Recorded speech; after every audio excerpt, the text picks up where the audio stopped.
if you can do, 10 or 12 reps, it's not heavy enough. It needs to be like 8. Make sure that you've got good posture, you're supported so you don't hurt yourself.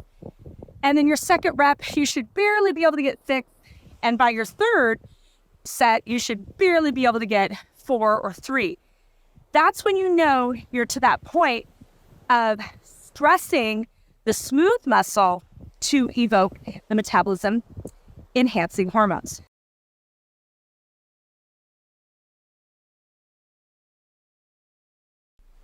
Hello, everybody. You guys ready to walk and talk? I thought I'd give you some amazing and beautiful scenery this morning. I am working on location and wanted to make sure we get a little exercise today. So let's go ahead and let's start walking and talking. So first thing I want to know is how many of you out there are going to use this time to kick off a little exercise with me? I don't mind if you're on a treadmill or a recumbent bike or walking up and down the stairs at your apartment. Whoa, I almost fell down a little. Just don't fall. Or walking in circles around your kitchen island. I just want to make sure that you're moving a little bit today. And I want to talk while we're walking a little bit about kind of breaking through plateaus and some really cool metabolism tips, success boosters, things that I've learned in the process of working in a clinic for, 20-something plus years. So who out there is going to exercise with me this morning? Who's getting it all started? Who's going to join me on this journey this morning? I want to hear what you're doing. And so let's first talk a little bit about exercise. So exercise needs to be strategic, in my opinion, and you need to feed yourself like an athlete when you're exercising. So the first thing that I always tell you is don't fast before going fast. So what I mean by that is make absolutely sure that you have had something to eat prior to working out. The reason that I say this, and I know that it's contrary to some of the things trending like fasting diets, or what they used to call back in my day, starvation diets. But when you exercise, your body accesses sugar that we store in the muscle in the form of glycogen. And glycogen is a really cool thing to burn because it is an easy access storage of sugar, great for crisis hormones. That's why sometimes if you ever get scared or really, really stressed, you'll actually feel like kind of shaky and quivery in your muscle. It's because your body's grabbed and accessed that sugar storage. But if you can have some natural sugars, either in the form of a complex carb, like even a sweet potato or brown rice, or even a complex carb from carrots or a vegetable that's phase specific, and maybe some natural sugars from a fruit that's phase or program specific, your body can begin to metabolize those foods more efficiently during your exercise to extract the micronutrients from those foods and the natural sugars. So when it extracts the glycogen from the muscle, that glycogen or sugar storage doesn't have that cascade of phytonutrients that a carrot has. And it's those phytonutrients, it's those extra little worker bees that come out of a carrot, not just the sugar, but the vitamin C and all the antioxidants and the rutin and the bioflavonoids that come from grapefruits and oranges and lemons and limes that actually make the metabolism have what it needs to heal and rebalance itself. So straight sugar, even stored from muscle in the form of glycogen, is life-saving, crisis intervention, and can sustain life. But it isn't the nutrient that's going to heal something that's broken. So if you don't eat and you work out, you do eat, like I always say, you're just having a bicep sandwich. You're eating or consuming the sugar from the muscle and the liver, don't forget, to sustain life. However, that doesn't have a bountiful of micronutrients in it to actually heal the metabolism. So that's why I don't want you to fast before going fast. The other thing, as we talk about exercise that I wanted to talk about today, your little beauty shot, is making sure that you don't secrete stress hormones when you work out. So really try to be somewhere that is either, incredibly visually stimulating or calming. Put on music that makes you have joy, whether it's Led Zeppelin, Pink Floyd, I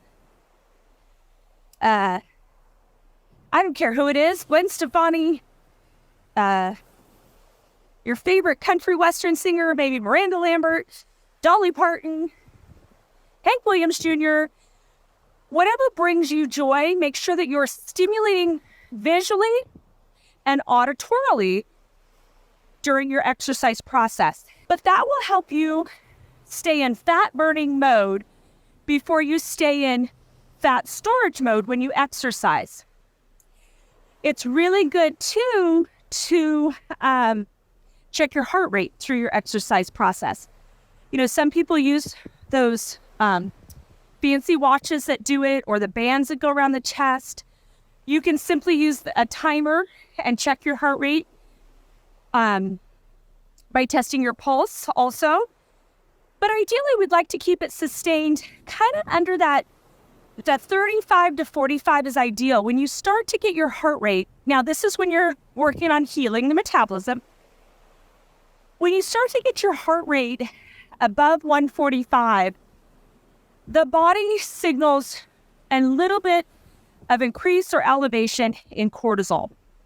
So again, if you're pushing yourself and you're going, gosh, I feel like I could push myself harder, but my heart rate keeps going up past 145, doesn't mean that you don't want to push yourself. It means that we need to put more supporting things to lower the cortisol level during that process.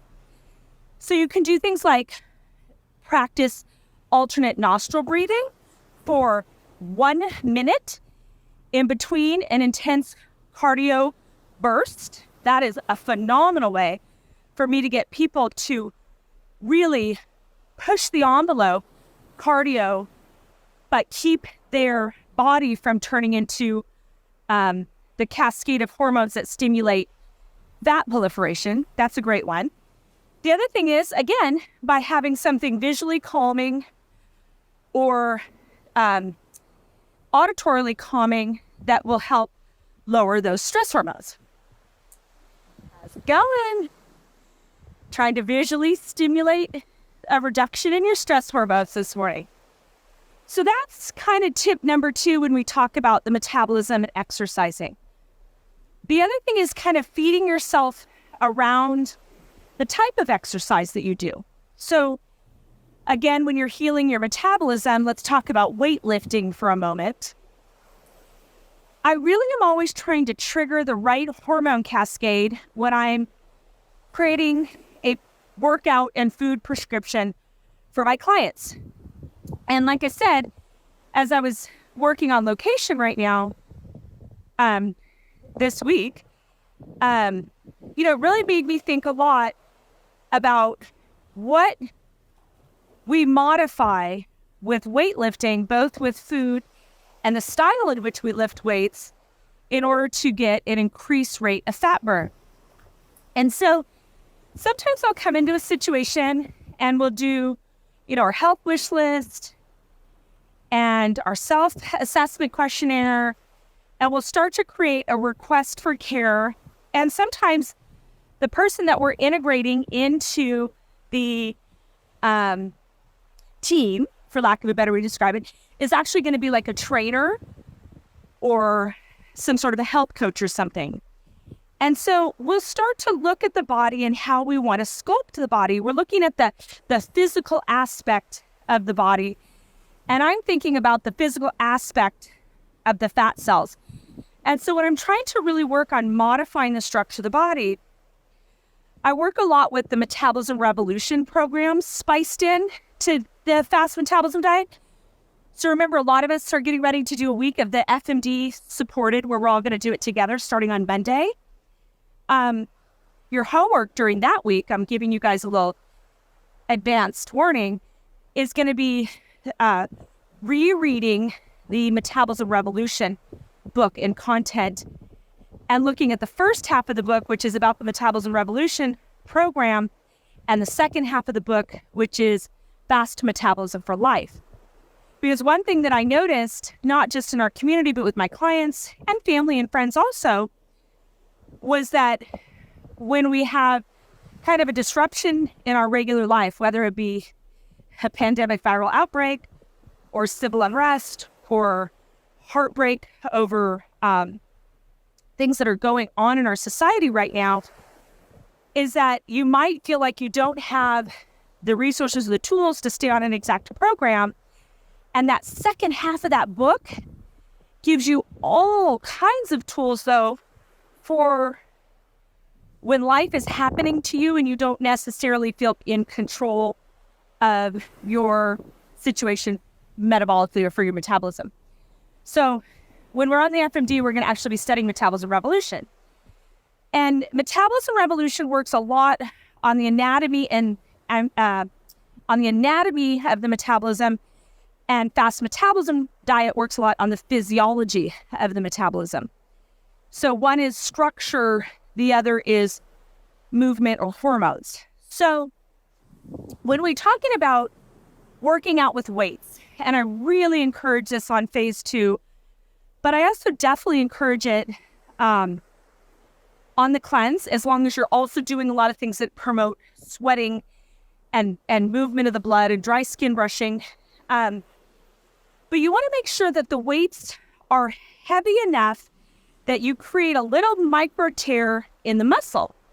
Because when you do create that micro tear, the hormones that stimulate repair, the washing of the lactic acid, not allowing it to build up, and repair of that smooth muscle are very important in shrinking fat cells themselves. And remember, when a fat cell is stretched out, I always say it's like we're doing fall cleanup at the ranch and the trash bags are really full. And so I tell my husband, grab more trash bags. When the fat cells are stretched out, we ask for more fat cells. If we can stimulate the shrinking of the fat cells, then we don't need more fat cells. We don't ask for more garbage bags, right? So when you're working out and you're doing weights, I want you to think about this from breaking a plateau. If you can do, 10 or 12 reps, it's not heavy enough. It needs to be like 8, and you're going, oh my gosh, Haylie, I'm so mad at you. Make sure that you've got good posture, you're supported so you don't hurt yourself. And then your second rep, you should barely be able to get 6. And by your third set, you should barely be able to get 4 or 3. That's when you know you're to that point of stressing the smooth muscle to evoke the metabolism enhancing hormones. So those are just a couple of plateau busters that I wanted to talk about with exercise. I also wanted to make sure who's out there moving. How are you moving this morning? You should probably do this for I'm going to pick up the pace so I can nose things along a little bit. I'm going to check my heart rate, might do a little stop and do a little alternate nostril breathing. Be kind of cool here. And I'm going to use the tips. I'm going to incorporate some weights. I definitely did not fast before going fast. Today I had my metabolism shake before I headed out here. And I'd like to know what you guys are doing. So just a little check-in this morning, just making sure you're getting your exercise. Make sure that you're getting visually stimulated, auditorily stimulated, considering alternate nostril breathing.